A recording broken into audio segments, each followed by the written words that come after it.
ಇನ್ನು ಬಜೆಟ್ನಲ್ಲಿ ಅಹಿಂದ ವರ್ಗಕ್ಕೆ ಮುಖ್ಯಮಂತ್ರಿಗಳು ಗಿಫ್ಟ್ ಕೊಟ್ಟಿದ್ದಾರೆ ಅಂತ ಅಲ್ಪಸಂಖ್ಯಾತರಿಗೆ ಬಂಪರ್.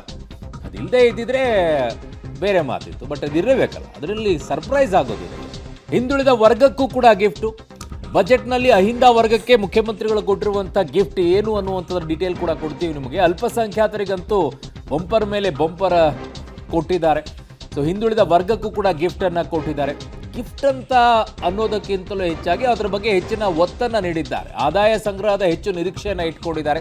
ಬಟ್ ಸಾಲದ ಪ್ರಮಾಣವೂ ಕೂಡ ಹಾಗೆ ಏರಿಕೆ ಆಗ್ತಾ ಇದೆ. ಬಜೆಟ್ನಲ್ಲಿ ಟ್ಯಾಕ್ಸ್ ಏರಿಕೆ ಪ್ರಸ್ತಾಪಿಸದೆ ಪರಿಷ್ಕರಣೆಯ ಬಗ್ಗೆ ಮಾತನಾಡಿದ್ದಾರೆ. ಬಜೆಟ್ನಲ್ಲಿ ಅಹಿಂದ ವರ್ಗಕ್ಕೆ, ಸ್ಪೆಷಲಿ ಅಲ್ಪಸಂಖ್ಯಾತರಿಗೆ ಬಂಪರನ್ನು ಕೊಟ್ಟಿದ್ದಾರೆ ಅನ್ನೋದು, ಹಿಂದುಳಿದ ವರ್ಗಗಳಿಗೂ ಕೂಡ ಹೆಚ್ಚಿನ ಆದ್ಯತೆಯನ್ನು ನೀಡಿದ್ದಾರೆ ಅನ್ನೋದು. ಬಟ್ ಏನು ಗಿಫ್ಟ್ ಕೊಟ್ಟಿದ್ದಾರೆ, ಯಾವ ರೀತಿಯಾಗಿ ಕೊಟ್ಟಿದ್ದಾರೆ ಅನ್ನುವಂಥದ್ರ ಡೀಟೇಲನ್ನು ನಿಮ್ಮ ಮುಂದೆ ಇಡ್ತಾ ಹೋಗ್ತೀವಿ.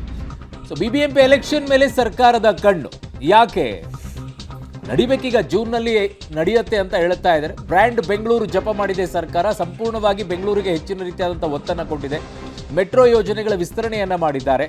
ಸುರಂಗ ಮಾರ್ಗ ನಿರ್ಮಾಣಕ್ಕೆ 40,000 ಕೋಟಿ ಹೇಳ್ತಾ ಇದ್ದಾರೆ. ದೇವನಹಳ್ಳಿಯವರೆಗೂ ಕೂಡ ಮೆಟ್ರೋ ವಿಸ್ತರಣೆಯನ್ನು ಮಾಡೋದ್ರ ಬಗ್ಗೆ ಘೋಷಣೆಯನ್ನು ಮಾಡಿದ್ದಾರೆ.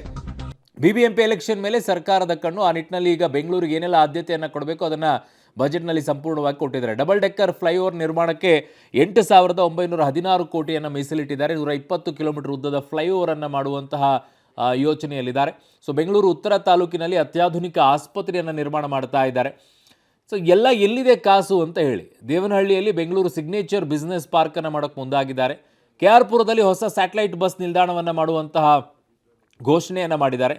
ನಮ್ಮ ಮೆಟ್ರೋ ಮಾರ್ಗ ವಿಸ್ತರಣೆಯನ್ನು ಮಾಡಿದ್ದಾರೆ. ಇವತ್ತು ಘೋಷಣೆ ಕೂಡ ಮಾಡಿದ್ದಾರೆ ದೇವನಹಳ್ಳಿಯವರೆಗೂ ಕೂಡ.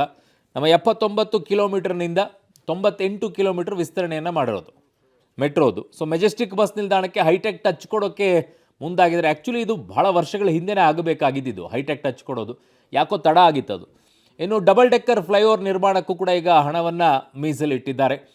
ಎಲ್ಲಿ ಮೀಸಲಿಡ್ತಾ ಇದ್ದಾರೆ, ದುಡ್ಡು ಎಲ್ಲಿಂದ ಬರುತ್ತೆ ಅನ್ನೋದು ನನಗಿರುವಂಥ ಪ್ರಶ್ನೆ ಈಗ. ಯಾಕೆ ಅಂತಂದರೆ ಈಗಾಗಲೇ ಸಾಲದ ಪ್ರಮಾಣ 7,65,655 ಕೋಟಿ ಆಗಿ ಹೋಗ್ಬಿಟ್ಟಿದೆ ನಮ್ಮ ರಾಜ್ಯದ ಸಾಲ. ನಮ್ಮ ರಾಜ್ಯದ ಬಜೆಟ್ ಇರುವಂಥದ್ದು 4,09,549 ಕೋಟಿ ಇರೋದು.